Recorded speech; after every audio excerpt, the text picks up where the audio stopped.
here's where I found vendors that cold called me, and it drove me nuts. All right, this is what they would do.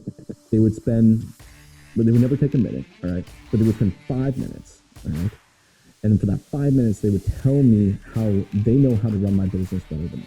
Ooh, no. Like for 5 minutes, I would be told how I'm whatever they were selling. They were selling email marketing, or if they were selling a CRM tool or whatever it was. Literally, the 5 minute presentation is you do everything fucking wrong, okay? And here's how I'm going to help you to do everything right. For freshly brewed discussion on automotive sales and marketing, this is Coffee with Jason. The Coffee with Jason podcast is sponsored by Closer's Coffee. For that full-bodied, rich, sweet flavor with a bright acidity. Drink Closer's Coffee, stay caffeinated, and keep on closing. Find out more at closerscoffee.ca. Hey, what's going on, Podcast Nation? It's Jason Harris here with Digital Dealership Solutions. Hey, thanks for joining me on another episode of Coffee with Jason. Today, I have my guest, Zach. Zach, thank you so much for taking the time to come jam with me today. I really appreciate it. Hey, Jason, I really appreciate you having me on. Hey, Zach, for everyone out there that's listening or watching this right now, if you can kind of just give us a little bit of background story of kind of how you got started in the industry and how you got led to automotive. I know you didn't start in automotive, so I'm always kind of curious how that happened. Absolutely. So I've had a rather extensive sales history. I've been doing this I'm only 25 myself, but I've been doing sales since as long as I can remember. So from things like I've been at gas stations. I used to try to wax people's cars to kind of sell car wax to them, stuff like that. I've worked in factories. I've worked on assembly lines. My dad's actually an executive at General Motors. So I was born and bred into the industry. It's just something that I feel like it's just part of me at this point in my life. So this felt like the next step in my life to do this. I've done everything from like B2B to cold calling 100% commission positions, but I'm now working at Vicimus, and it's an absolutely fantastic place to be because I can utilize all the experience I've come and accumulated over the years and all industry and marketing. So something that I really like to do, and I look forward to doing it for the rest of my life pretty much. Yeah, and that's great. And the way that we actually got connected is kind of funny, right? We haven't been connected with LinkedIn too long. How long have you been connected with me? It's maybe been a week and a bit, 2 weeks. I was going to say, I'm pretty new, right? Have you seen some of my videos? I've watched probably all of them, quite honestly. Oh, that's impressive. I just watched driving through Vegas, actually. I really liked that. Oh, the drive in Vegas was a lot of fun. I got to rent a 1955 Ford T-Bird and drive up and down the Las Vegas Strip in 110-degree weather. Yeah, it was a blast. The car was overheating. I had to pull over into alleyways and let the car cool down.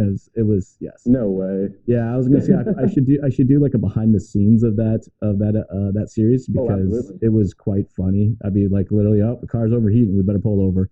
What you didn't see, yeah. Yeah, what you didn't see. Well, one of the reasons actually I wanted to reach out to you about was an article that you actually posted on LinkedIn lately. And I've been fascinated with articles on LinkedIn. Even myself, I've been trying to kind of figure out kind of how they fit and, who sees value in them and how can I increase my organic views of even some of the articles I write. But I read your article and I was just like, I want to jam with this guy. There was some really cool stuff. So for everybody that's listening, watching, and don't know what I'm talking about, you kind of give them just kind of the cliff notes of what that article is, and then we'll deep dive right into it. Absolutely. So getting into it, I cold call. That's pretty much something that I do every day, day in and day out. So something that I've built a bit of I guess you could say a talent for. I'm not saying I'm the best in the world, so take this with a grain of salt by all means. But what I've noticed is when it comes down to it, I wrote that article just to help the person who's you've gotten off the last 10, 15, 20 calls and you're not having any luck. You're getting shut down, rejected, you're turned away. And it does.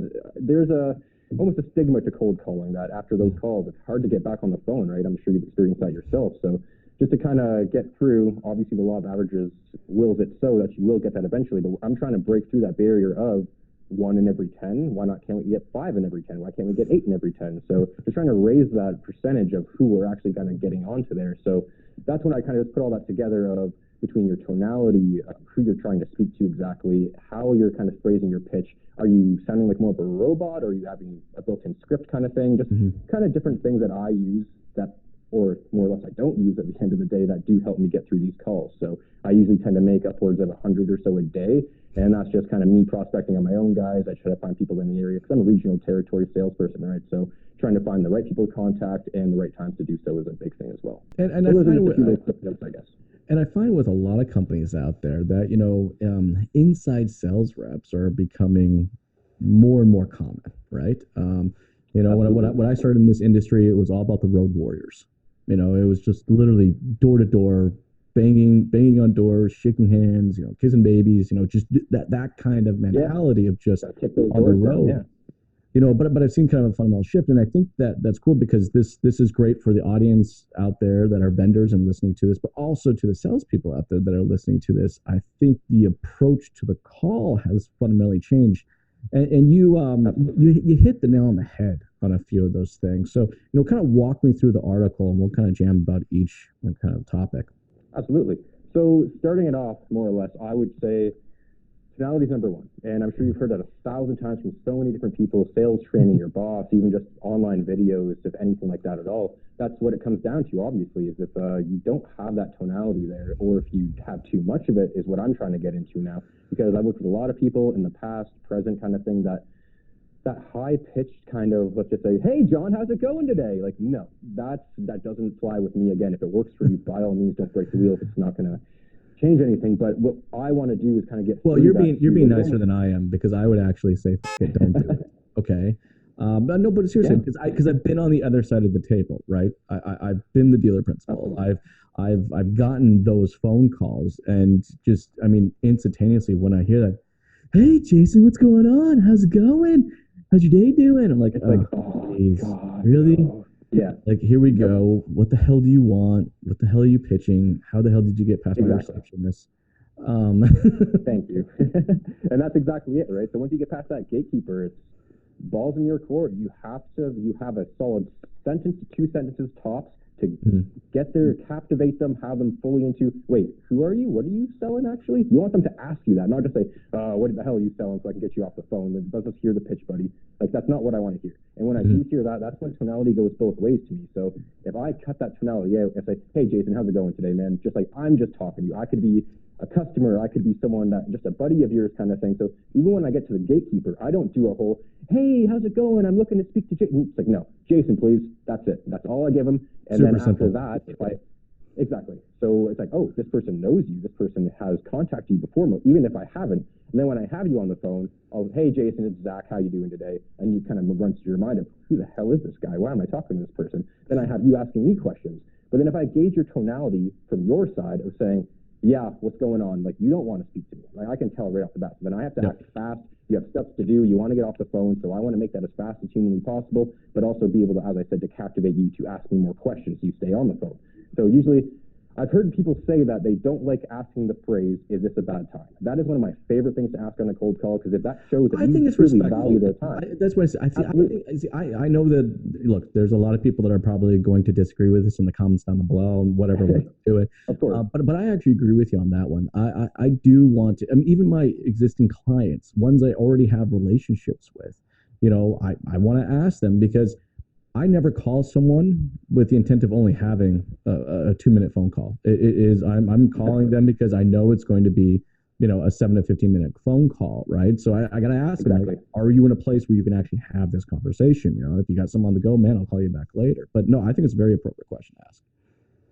Absolutely, and especially when in the automotive industry, I'm sure with month end, especially this week right now, it's just a hard week to get people on the phone. People don't want to speak in that kind of regard. So it's really tough to do that. So with this kind of stuff, I value their time, as I said. So I'll have them on the phone and say, hey, Jason, I know it's month end right now. I can hear customers in the background. Do you have a minute to chat, or do you want me to call you back another time? Not only does that show that I really respect that time slot, but I will also have something to follow up with later. So he says, no, I don't have time. Call me back at 2:30 or something like that. Now when I call back to that gatekeeper, I can say, hey, we spoke earlier. I have a call with Jason for 2:30. At that point, that's a lot more concrete. You have a call booked. It almost sounds like you have this plan for a while, right? So at that point, like, oh, they have a booked call. Let's get straight through to them. So very good way to keep that relationship building, because that's what really, you can cold call a guy once and tell him he tells you to F off. He doesn't want to talk to you anymore, but it's really up to you to build that relationship to keep going, right? So I've got guys right now that I've been calling. I have like their 8th, 9th calls today. I've never even spoke to them once. The average person, I would say, would stop after 5 or so, but I'm going to keep calling, because if I haven't spoken to you, and I've just bugged the gatekeeper so many times, I have an amazing relationship with so many of those gatekeepers. So now when I call them, not only do they know where I'm from, they know my name, they know the reason for my call, they know who I'm looking for. Well, that's so getting into that. Easy way. Yeah, it's getting past the gatekeeper now. I do want to talk a little bit about that because I have some things that I've been using for a long time that's always been very useful. I think people don't respect the gatekeeper enough, right? You said a comment the other day. You asked me if they had the time and do they have a minute. Now, if they say yes, then you need to only take a minute. That's it. Like that's my issue. See, that's always my problem. I get on the phone with someone and I'm like, you know what? Okay, I do have some time. I can give you a minute. But they never take a minute. They want to take 5 or 10. And I'm like, 60 seconds go. Yeah. Like that. Like, no, you asked me for a minute. Okay. I'm going to grant you a minute. Now give me a minute. Now, after I've given you the minute, if you want to re-ask me if I can continue going or do you see value in this? So is it okay if I take another 5 to 7 minutes to finish this off? Or could I give you a call another time when it's better for you or something? Exactly. Like that, but if you're asking for a minute, take the damn minute. Don't pretend. Because instantaneously, again, really at the end of the day, what we're trying to do is we're trying to create a relationship. Okay. And if you want to try to create a relationship off of lies right out of the gate, and I know it sounds silly, but no, seriously, it is. It's true. It's a lie, right? I'm asking you for a minute, but I'm actually going to take 10. Like it's just bullshit. It blows my mind. Now, with that said, I want to go back over to the gatekeeper because I got nothing but empathy and respect for who that person is. And I don't think if you are cold calling, I don't think we spend enough time talking to them, it's funny. You normally answer the phone, oh, hi, it's Janice with ABC Motors. How can I direct your call? Hey, Janice, it's Jason. How are you doing today? That's a big one right there. Right, you get to do it. And then, oh, I'm doing good. I'm doing good. That's great. Hey, is John still around and did he leave already? Exactly. There. No, he's still there. Is he in a meeting or is he available? No, he's done with his meetings. Cool. Can I grab him? We don't spend enough time talking to and respecting. Now, the cool thing is that when I call back, I'm like, hey, Janice, it's Jason. Yep. Now, Janice will remember because I had a short conversation with Janice about how her day was. Which was still probably longer than anyone else, right? So it probably was, right? Exactly. So I think that's what it is. Be respectful of the gatekeeper, Yeah, not only respectful, but you want to be their friend because they're the one that's going to get you that sale too, right? If they don't want you to talk to that person, you're not talking to that person, so you got to get through them. So if you don't have that whole, and that's where my approach kind of comes a little trial and error, obviously, right? So when I talk to someone, I'll say, Jason, please, and they'll put me through, and then I can't speak to you. Maybe the next time I call, I'm going to be like, hey, how's it going? I called earlier, and that's when I'm going to start building that relationship a bit more. So the second call, they know who I am. Third call, they know where I'm from, and then the fourth call, we're friends, right? So and that's you got to create an ambassador. They need to be your ambassador, right? Exactly. I can't tell many how many times I called it. No, John's busy. No, John's busy. I'll call a third time. No, John's busy. Fourth time, John's busy. Hey, Janice, I know he's super busy. I wonder if you can do me a real solid favor. Can you go put a note on his desk and just tell him that he needs to give me a call the moment he has a second, or the second he's got a moment, absolutely. Right? And Janice goes, yeah, you know what? I know he's busy. Yeah, I'll go do that. I'll go do that for you. Absolutely. But if you're going to ask for that, you better show the respect necessary, spend the time to get to know the gatekeeper in a way that you can actually have that conversation.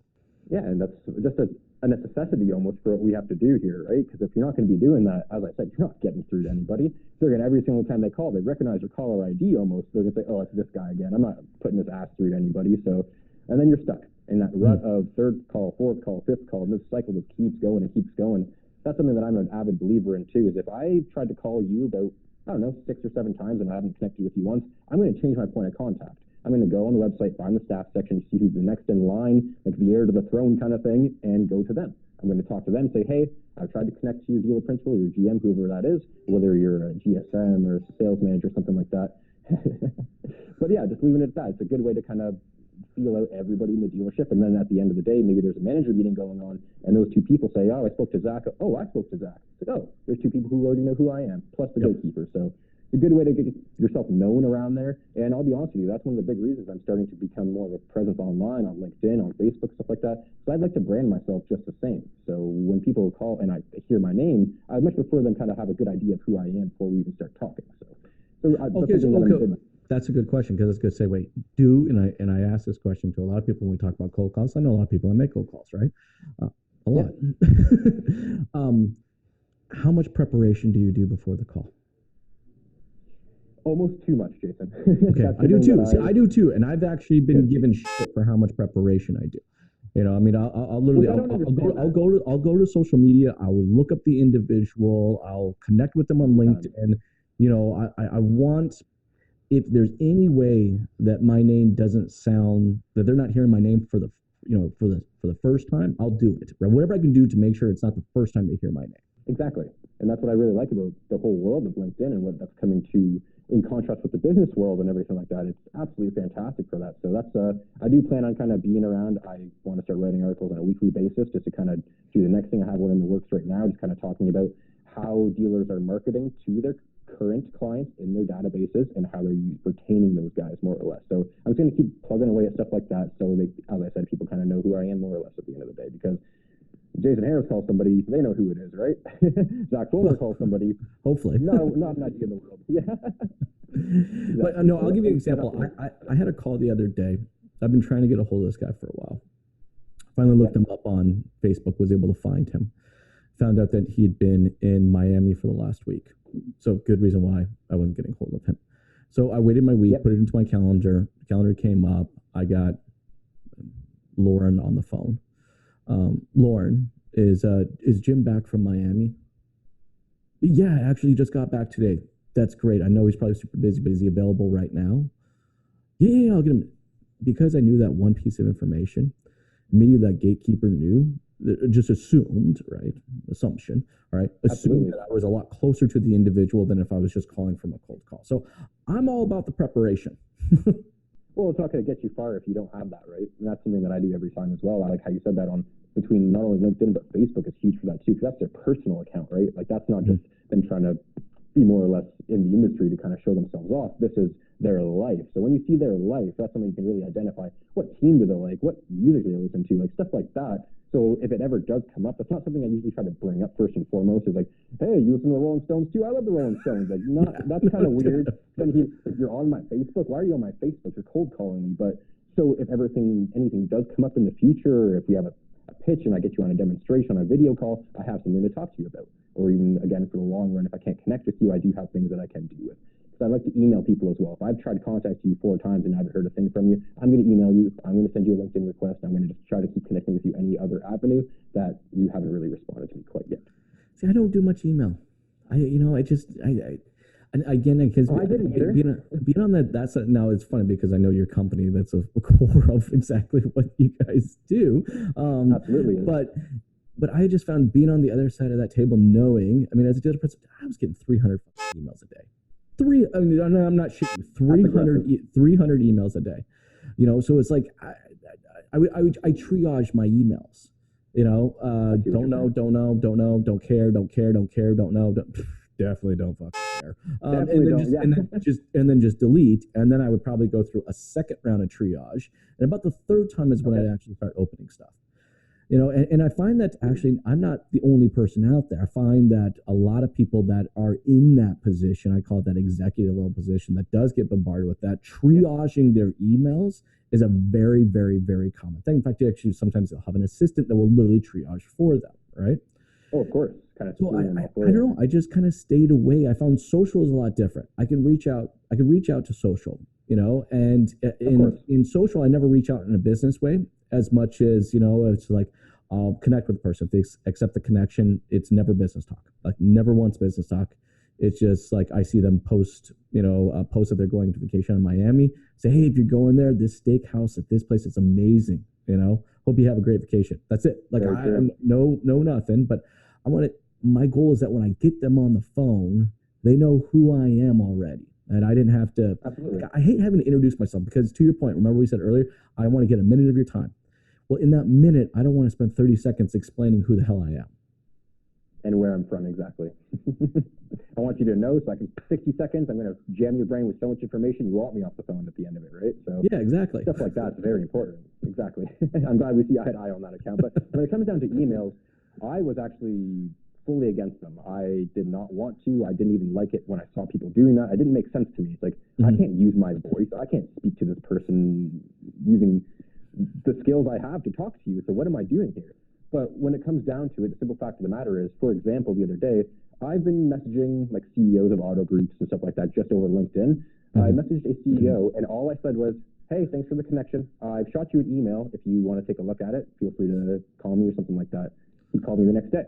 He's like, "Hey, I saw your email. What do you got for me?" Okay, so he emailed you on LinkedIn, right? Well, I sent him a direct message like I did to you on LinkedIn. Okay, so you sent a direct message? Yep. I'm pulling up my LinkedIn right now. And where is Zach? So everyone knows what Zach sent me. I believe I just kind of forwarded you that article and said, "Hey, you inspired me to write an article. I'd be honored if you took a look at it," or something like that. Yeah, you did. I'm gonna find it. Oh, there it is. Okay, so here's what I wrote. So everybody knows this is kind of how. Hey, Jason, you inspired me to write my first article on LinkedIn. Pretty basic stuff, but if you get a chance, I'd be honored if you take a look at it. Right? No, you're not. You're not pushing anything on me. You're not trying to sell me anything. Really, what you're trying to do is to make me aware of who you are as an individual. Now, you got it. I like the article, but here at the same time, I do understand, like for myself, you actually you know what's really funny is you actually caught me at a time that it was, I was waiting. Where was I? I think when you sent this to me, I was actually waiting at a doctor's appointment.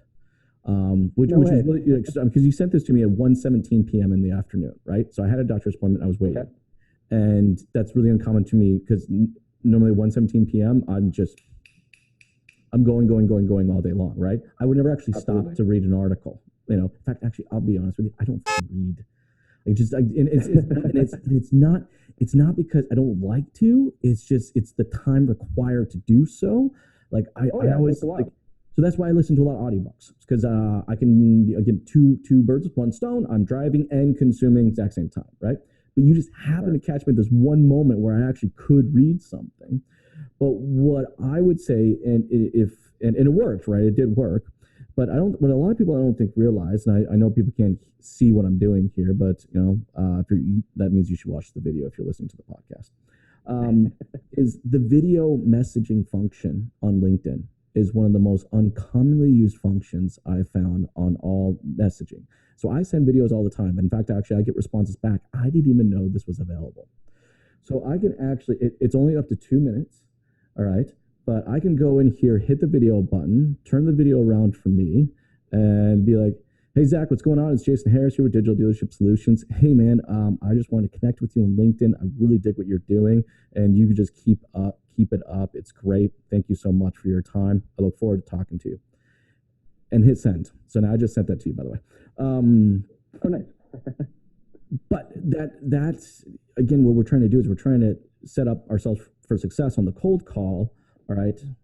That video is going to cut through any other type of message you're going to be able to send out there. It would, for sure, because that's a personalized video to them, right? That's not just a copy-paste boilerplate, just send it off to 1,000 people, and that's you recording yourself to someone else to put yourself out there. So I think that's fantastic. I did not even realize you could send video messages over there. See, that's what I'm saying. A lot of people don't even realize it. Isn't that kind of funny? So yeah, exactly. Here's the hack for everyone out there who's in the industry where you need to get a hold of people. All right. Stop sending text messages through LinkedIn. Start sending video messages through LinkedIn. Hey, A, it's a lot faster. B, I'm a horrible speller. I think actually my response back to you had multiple spelling errors just in me responding back to you. But I was too excited. I didn't know. But you know what, though? Like we were talking earlier, we're talking about success in your cold call. When I call now, all right, do you think they're going to know who I am? Absolutely, they will. 100%. They're like, "Oh yeah, you sent me that video, man. That was really cool. Didn't even know you could do that on LinkedIn." Yeah, that's just that extra way to kick that door down, right? Not just to get that foot in the door, but you're blasting it off the hinges at that point because they recognize you. That's huge when it comes to relationship building, especially with the cold call, because I've said it so many times already, but the law of averages wills it so that you will get someone on that, whatever it is. If that's your sale preliminary on the call, if you're trying to get them to a demonstration after the fact like I am, but that's just going to be the whole world of difference right there, 100%. So, if I do get the voicemails, now, okay, I'm going to ask your opinion on this. What's your thoughts and opinions on leaving a voicemail? I like voicemails. It really depends, though, especially with the time that is right now. I probably left already like 20 today on people just because it's month end, right? I'm not getting anyone on the phone this week. It's going to be very hard for that. But aside from that, we'll push month end of this away. I like voicemails. The only reason that is because not only can I leave you a voicemail, but I can say on that voicemail is I'm going to follow up with you if I don't hear from you on this day. And then same thing brings me back to the whole, hey, I've got a call that I told him I'm going to call him this day. If he heard it or not, I don't care about that. I told you I'm calling you. I'm calling you. That's what's going to happen. So if you're going to answer or not, I'm going to leave you another voicemail. But I'll also say I've left you a email and I've left you a LinkedIn request. So I've touched not only their voicemail, their gatekeeper, their LinkedIn, and then pretty much every avenue that you can physically communicate with this person, I've tried to bug them through. So if they don't talk to me through any of those, then I'm probably not going to talk to that person unless I keep calling and calling and calling. But that's just what I've noticed is that with voicemails, I can use my tonality. I can be myself. I can still put in a joke or two if I want to do it that way. And it just really, they'll recognize my voice the next time I call you. Well, and that's the power of the video, right? So when I leave a voicemail, when I leave a voicemail, I'm like, hey, I just left you a video on LinkedIn. Please check it out. Feel free to respond me through there, or I'll call you back at ... Exactly. Because I also want to, if I'm going to leave a voicemail, I want to give them the option to communicate with me in the way that they want to communicate. Okay. Absolutely. I don't have a lot of time to talk on the phone. In fact, actually, almost everybody knows who knows me well that if you really need me, like you need me like right this second, I'm not going to answer the phone. But if you LinkedIn message me or Instagram message me, all right, you're probably going to get a response within 10 minutes. Oh, that's nice. Well, because notifications come straight up onto your phone, right? Exactly. So you can just kind of respond to them accordingly. Yeah, that's a great idea too. That's what comes down to though is that's what I kind of wanted to ask you. So if you were on a cold call, how do you kind of structure what you're going to say? Do you have like sentence A, B, C, like ready to go, or do you just gauge the conversation how the person's talking back to you? Well, you know what? You have to have a goal and objective. Okay. So what Absolutely. Is the goal and objective in the actual cold call? For me, it's about creating a relationship. So it's taking the next step of that relationship, right? And that is either having a longer conversation, either in a video chat, kind of like what we're doing here, or an in-person or a longer phone call, but it is, my intention is never just simply to send them a menu of services that I do and just hope that they randomly pick one, right? It's like, no, I'm a firm believer in relationship selling, not transactional selling. So when I'm on the phone, it's literally like, I want to spend that minute just to, if you don't know who I am, I want to tell you who I am, right? Exactly. And a little bit of my background, which then kind of gives me the opportunity to say, this is why you really want to kind of continue to have a conversation with me, all right? Because I've been in your shoes. I know what your pain is. All right. And there may, and I never tell somebody that for sure, but there may be a possibility I can probably assist you. And I just would like to take a good line. I like that. Because here's where I found vendors that cold called me, and it can drove me nuts. All right. This is what they would do. They would never take a minute. All right. But they would spend 5 minutes. All right. And then for that 5 minutes, they would tell me how they know how to run my business better than me. Ooh, no. Like for 5 minutes, I would be told how I'm whatever they were selling. They were selling email marketing, or if they were selling a CRM tool or whatever it was. Literally, the 5 minute presentation is you do everything fucking wrong, okay? And here's how I'm going to help you to do everything right. And that's frustrating. But it's common. Like it's super common. Like for some reason, we have to identify, and this is taught actually in a lot of training programs, right? Tell the customer what their problem is. See, I agree to that to a point, but not to actually tell them outright, you are doing this wrong. This is how I'm going to save your business. You're not going to save someone's business using this kind of stuff. You're trying to assist them for me anyway, I'm trying to accumulate you qualified leads. So what I'm trying to do when I'm talking to you, especially for someone like the video call demonstration, I'm trying to qualify you. I'm asking you, what kind of marketing do you do? Like, even if I know exactly what you do, I want to hear you say it. I want to see how involved you are, how you follow up on those leads, if you are truly actually into it, because you're only going to get in what you put out, right? Or get out what you put into it, whatever. But it's just going to be, because if they're not doing that, you need to know exactly how they're contacting those people. If I send you 200 qualified leads a month, how many are you calling? Are you following up with them after they don't answer the phone? Like, are you just letting them get lost in the wind after that? So one of my favorite things to ask would be, what kind of marketing strategy do you do? And are you happy? Oh, see, you go with the question format, huh? I love it. So that 1 minute that I get, I never ask a question. Okay. Here's what my goal is that I want to provide you value in that 1 minute. I want the value of that 1 minute conversation to be on more your side than my side. Okay. But I also need to show you that I actually give a shit, and I've taken the time to give a shit. Right. So for me, it's marketing. Right. So for me, it simply is saying, hey, John, all right, I've gone online. I reviewed your current ads, both on Google and Facebook, which you can do. All right, Facebook's super easy, by the way. See what the dealerships actually. Of course, click about ads, you're in. Yeah, you're in, right? You can see what they say. John, I see some opportunity. I see some very significant opportunity. I may be able to assist you in these efforts. Would you have, some time to jam about this? Right. So I'm not I don't ask questions. I don't like the 1 minute. I won't. Now I never ask the first question. I want them to ask the first question. So it's like, oh wow, or maybe it's a lead management system. Hey, John, I secret shopped you. Okay. I found out some pretty interesting things that I think that can really help you out in increasing some of that, communication conversion rates. If you got time, I'd love to jam with you about this. Look, this is what I do. Now, regardless if you're going to take my service or not, I still think the time spent, you're going to see some value in. So I want to make the whole thing just value forward to them. Yeah, because as you're doing it, it's kind of eliminating all of those negatives in their mind as you're saying that, right? So they're trying to, upon answering that call, they're saying, what can I say to get you off the call? But if you're 100%. Eliminating all of those as you're going, right, then you're in.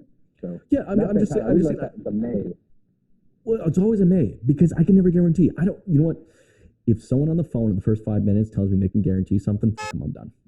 There's the phone. Done. I'm hanging up. I'm hanging up because you know what? You can't guarantee shit. All right. I don't care what product or service out there. A product or service is only as good as how well you can execute it. And I don't know you well enough to actually say you can execute on this. Right? Yeah. And that's what you sell. Bumper's an amazing product. All right. Hands down, I think probably is the best, all right, email marketing tool out there. Right. But the tool is only how well someone uses it. Exactly. So I don't even know at this point, I haven't spent enough time with you on the phone or at least in person, all right, to determine if you're even going to execute what this product can actually do. Yeah, it kind of brings you back to saying that earlier. Like if I sent you hundreds of leads a month, are you calling them even? Are you just letting them get lost? Are you kind of giving them to the new guy kind of thing? Say, hey, just call and see if you can get anything from it. Like I know this story of a gentleman who sold like a $2.5 million yacht off of a cold call from an old book that he just found. Just flipped through a few pages, made a few cold calls, and he sold a yacht off of it. So I would never... Look, there's stories of people winning lottery all the time.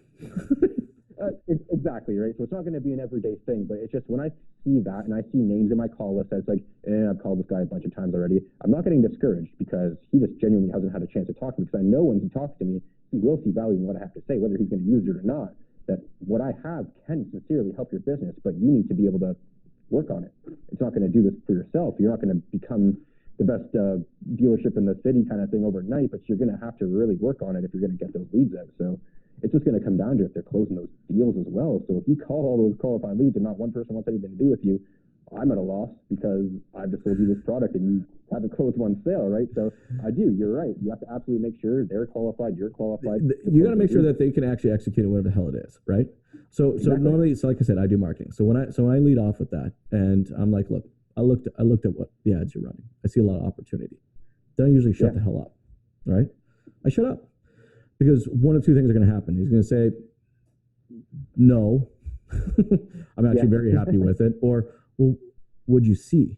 And it is for me majority of the time. Most of these ads I see are never in motion. They're usually single image ads, which drive me nuts. Of course. And I'm like, look, John, simply put, all right, your image is a single image with no movement whatsoever. Okay.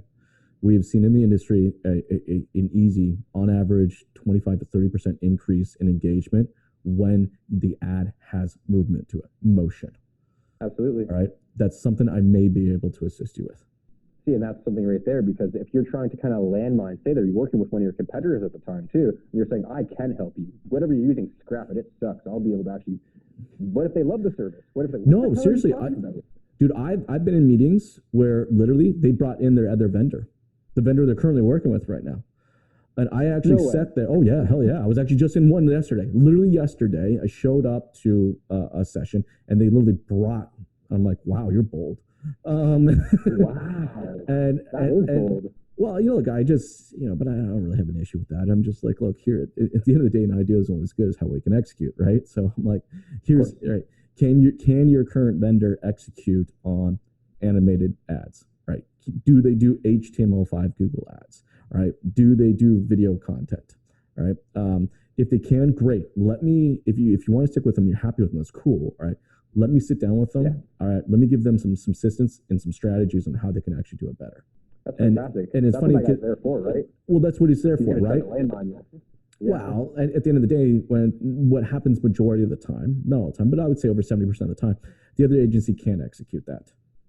And then it's just like, then I don't have to actually say they did a bad job or did do anything wrong. I don't have to say that crap at all. It's just say, well, okay, they're not equipped to be able to execute on that. We are. Exactly. It's just showing that placing yourself above them without saying you're above them. It's a fantastic way to kind of tell them that maybe you could have a lot more beneficial sales with us if you kind of switch it up. So that's something that I like as well. I love talking about competitors. I've done my diligence and my research into who would be like in the area that I'm kind of contacting and stuff like that. And between like price points, between everything like that, and the actual like metric tracking, and getting down to everything. I like to ask, how much do you do? Is it something that who you're working with now, something that they're helping you with? Are you able to accumulate those? Because if they can't and they're not seeing true value or return on investment on the service they're using, why aren't you using us? Like it's a simple question that I like to say. It's if you're not happy with what you're using, why don't you just switch? Because not only we can probably get it for a cheaper price kind of thing, but we're also going to be able to do the same thing plus more. So there's just eliminating all those, why am I not using you guys? That doesn't make any sense to me. So let's just get this going. So just kind of creating that urgency, not really the sense of loss, but like, hey, if you're using this and you're keep paying per month to use this other service and you're not really finding that ROI, try us out. Because if you don't, you're just going to be stuck in this rut and this vicious cycle of contractual obligations of companies that aren't getting you that true ROI, right? So that's all it comes down to. That's what I like to say on demonstrations is that if you don't genuinely think you're going to use this service, you don't think you're going to be able to get your money's worth out of it, I don't want to sell this to you more or less. Like that doesn't make sense to me to push something on you that you're not going to use. So it's all about integrity and honor, right? So I'm not going to be, something I like to say as well is that while the packages are the same, like I'm going to be getting paid the same whichever one you buy. Like I don't get more pushing more on you. And that's something that I've been kind of talked down to a few times saying, why are you talking about your commission in the pitch? Like I love talking about my commission in the pitch. It shows that I'm a human. It shows that I'm a I used to do it all the time. Oh, I used to do it all the time. When I sold cars, I used to do it all the time. Like I don't want that. Look, I total transparency. That's what you get with me. That's just what it is, right? Exactly. Like, all right, I'm going to work super hard for you to get this deal done. Because I make money. There it is, plain and simple. Okay. Exactly. I make this work for you. I make money, but at the same day, I'm also not going to give you a product that you're not going to end up using. I will not sell your product. Do you know how many times I've actually been in a meeting where I just said no? A lot of people struggle with that one too. I will flat out just say no. Good. I'm glad you will, because not a lot of people do that. Well, they don't. A lot of people don't, right? And look, at the end of the day, a lot of things ends up working for me. It's my continued respect that I get from them. They just said, look, you can't execute this, right? You don't have the personnel, you don't have the time, you don't have the commitment to execute on this. So I feel like you should actually stay with the current agency that you're in right now. But when you get to a place where you can really next level this shit, I want you to give me a call. That's beautiful. That's absolutely beautiful. That really shows, right? Down the line, when you want to upgrade, we're right here. So, and you're also placing it so that urgency isn't right there. It's like, you have to do this now or you're going to fail. It's like, keep using what you're using. Whenever you want to change it up, I'm right here. So you have my information. I'll probably follow up with you whenever the time comes. But yeah, I would really like that. I might steal that actually, Jason. Do it, steal it. Well, you know what it is here's what I find fundamentally. Because like I said, I've received a ton of cold calls over the years. So this is just is just me, and I've made a ridiculous amount of cold calls as well. So I've been on both sides. So I'm seeing it both sides. So here's another thing that I find that a lot of vendors out there get wrong, right? They think their initial value, not their overall value, but their initial value to the customer, all right, is in their product or service. It's not, all right? Nope. The initial value should be in the relationship. Now, when I say relationship, people think that we're holding hands and hugging and going out on dates. That's not, all right. It's a relationship in the sense that I'm going to spend some time with you, either on the phone, over a video call, or in person. Okay, we're going to sit down and literally talk it out, whatever it is, right? Exactly. That's where I see a lot of mistakes are made, because they think that the initial value to the consumer is their product. Their product is what brings them value. It's not. What brings them value right from the beginning, okay, is how much you give a shit about them. Exactly. That's the value. Now, once they sign up with the product, then it becomes the value of the product, right? Exactly, and then they're going to truly see what you were selling after you're selling yourself, because that's what we're doing primarily, right? Is selling who we are to them. And I had a fantastic example of that the other day. I had a follow-up call with a gentleman who we didn't really have a time pinpointed, so I just called him around noon hour. Didn't know if he'd be on lunch or something like that. Usually a gatekeeper will put you on hold after asking who you are, right? But I actually just heard gatekeeper answer the phone. Oh, hey, Zach. It's like, hey, it's Zach. Just right to the phone. Hey, buddy, what's going on? Like, oh my, like what just happened here? Like I'm your friend now, because originally we had to have like a 10-minute conversation. We almost became friends after that. So it was fantastic to hear. It's like, wow, I barely even talked to you about my product. I literally was just saying, there you go. That's what's important. Introducing myself, touching base with you, just wanted to kind of chat for a minute if you had the time. So that's a fantastic way to kind of get in someone's mind of, wow, this guy isn't an asshole. He's not trying to push something on me that I don't need. He's genuinely concerned about my time and the value of what I'm trying to sell too. So it's just really, it comes back to that integrity and like the honorable sales of what you're doing. It doesn't have to be a shady thing. It's the whole stigma of a used car salesman. It's like, we're selling to those guys now, right? So it's not going to be like a straightforward thing. Like I've been selling to guys that have been doing sales longer than I've been alive, right? So like I really just have to cut the bullshit. I have to just be myself and just talk like who I am, because if I don't talk the way I'm speaking to you right now, I don't get past that first call, Jason. It's simple as that.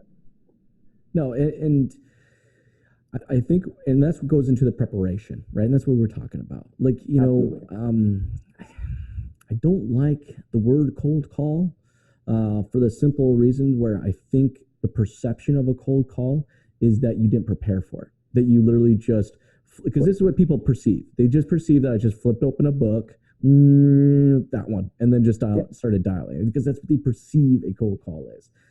I think that's the stigma there. Yeah, that's the stigma, but that's not really necessarily what a cold call is, right? You know, the cold call is that there is not a relationship defined in any way or form. You don't know me, and I don't know you, right? So and that's usually what I like to say is that I think there's two separate ends of cold calling. So there's two industries of cold calling. I think it's from marketers' perspective and from telemarketers' perspective, and that's where it gets stigmatized. I think is that from a telemarketer's perspective, I get those calls, and that's actually something I threw inside those ads. I said, did you let that telemarketing agency go through with their pitch on the weekend? No, neither did I, because I don't. I will for a couple minutes kind of indulge them and humor them and be like, oh, that's a pretty good pitch, but sorry, absolutely not interested. But that's where it comes down to, is that you have to differentiate yourself between, I'm not a telemarketer, I'm a marketer. Like I'm here to give you something that you can genuinely need. I'm not trying to sell you eavesdrop cleaning. I'm not trying to sell you painting or window cleaning. I'm genuinely trying to give you something that will assist you in your business. So I think anyway. So that's a big part of it, that we need to kind of step away from that stigma of, we're not telemarketers. We have value in ourselves of who we are, what we're trying to sell, and that's the key. Value in yourself. All right, that's the initial value that someone can buy into, is the value of you as an individual. Now, as they get to know your product better, then they can start to see value in the product. But always leave with the value in yourself first during the call. Now, guys, everyone who's watching this or listening to this, I'm going to post the link for this article down below. You can find that in the comments section. But for people that won't read the article, okay, because they won't, right? What would you? Well, we're all busy, right? What would you say the three biggest takeaways in that article? If you want everybody to know, like, here are the three things you really should know. What would you say the three big takeaways of the article are? That's a great question. So I'd say to start, it would be kind of what I started off with here, would be the tonality between reading and measuring yours and reading and measuring theirs, to kind of match who you're talking to. If you're going to be, hey, how's it going, Jason? And the guy's like, hey, how's it going? Like, no, don't do that. You want to stay away from that. And also between the whole, I know this is such a generic thing, just a basic thing to say, but step away from your scripts. Like that's one of the biggest things that I like to say is don't be looking at a paper. You should know what you're saying. You should know every part of your product. You need to know that inside and out before you get on those cold calls, right? And obviously researching those people accordingly too before you call them. And that's what, again, between kind of going back to that telemarketing thing, telemarketers have all the information on the screen. They don't know who this person is. They're calling this person maybe for the first time, and the turnover employee over the last 25 people have been calling them every single time too. So they're not wanting to talk to you. So you need to just separate yourself from that. And I guess the third thing I would say is that, as I said, I've said it a couple times already, but these are people too. We're all people. We're all doing our jobs. You are calling a person during their busy time of their day. You have to respect that. You can't try to keep them there if they don't. That's why I like that minute line, because 60 seconds and I can prove to you that you want to sit down with me for another 15, 20 minutes. I told a guy we had a 10-minute demo the other day. It ended up being 45 minutes just because he wanted to keep talking to me and asking questions about bumper and stuff like that. So just stuff like that, right? So I think those would be the biggest things between your tonality, step away from your scripts, product knowledge, of course, and then just getting them onto the next part. You need to be able to kind of communicate to them, and as we said, demonstrating your value to them, and then just moving on to the next part of the call, whether that's what I do, like a live demonstration, whether that's a follow-up call with someone else, like a manager or something like that, where you can get whether it's a contractual obligation or whatever it is, you need to also ask for that deal, because I know this is that's like the seventh thing, not three things, I guess, but that's cool. Something that I've noticed so many times is that people are terrified of this. Why are you scared to ask for the deal? This is what we're here for. You're asking for the sale, but you're in a pitch, but you don't ask for that, you lose every time. You need to be able to communicate, I have this sale for you. Are you going to purchase this from me? Yes or no? Like, not in that direct manner, of course, but you need to phrase that in a sense where they know what you're selling them something, not just where I'm here to chat with you for 20 minutes. I'm not going to waste both of our times. Like, are you buying this from me? Because I'm a salesman, right? And you know I'm a salesman. That's what I'm here for. So you need to know all that kind of stuff. But I guess if it does come down to just those three job points, I'd say would be the most important ones. But no, I'm 100% with you there. If you are going to get to the point of presentation, all right, if you can do it, during that initial call, good for you. Good, that's amazing, right? If you have to schedule it out for another day, if it's going to be over video, if it's going to be in person, I go into every meeting defining what the goal and objective is, all right?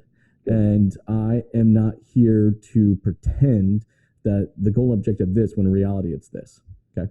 I have no problem going in there and saying my goal and objective today, all right, is two parts. A, I want you to see tremendous value in what I do, all right? B, I need to see that you're able to execute what we do. Exactly. If you see the value and I feel comfortable that you can execute, then I think we're going to work out a deal today. That's where I want to go. Exactly. That's my goal. My goal is to make a deal happen today. All right, here are the two things I need to happen for us to be able to make a deal happen. Hey, if it don't happen. But at least I want you to walk away knowing what the value of the product or what the value of myself is. Exactly. And that's just it, right? Because we have value in ourselves and the product. So we have nothing but positive things to kind of push towards them. And if that's going to be reciprocated at the end of the day, then we've done our jobs. We've researched the company. We've researched the product. We've done our pitch and everything. If it doesn't work out, it doesn't work out. And I think this is the third time I've said it. But the law of averages will pan out at the end of the day. So you got to keep plugging away at it. If you get 10 hard no's, don't turn away. You got to keep going. Totally true. So I've got a few of those already this morning. So. Did you? You just keep going at it. Zach, thank you so much for taking the time to jam with me today, dude. This was a lot of fun. For everybody out there that's listening or watching right now and would love to learn more about yourself and what you do, what is the best way to connect with you? Honestly, LinkedIn, Zackary Fulmer, Vicimus Incorporated. Hey, Zach, thanks again for taking the time to jam with me today. Thanks so much, Jason. I really appreciate you having me on. Have a great day. We covered a bunch of great topics today. What stood out most to you? Be sure to let us know in the comments section below. And don't forget to like the post and share it to keep the conversation going. You can follow Jason on all social media platforms by following Strategy with Jason. You can find him pretty well everywhere you can share content. I hope we were able to get you thinking. And until the next time, have a great day.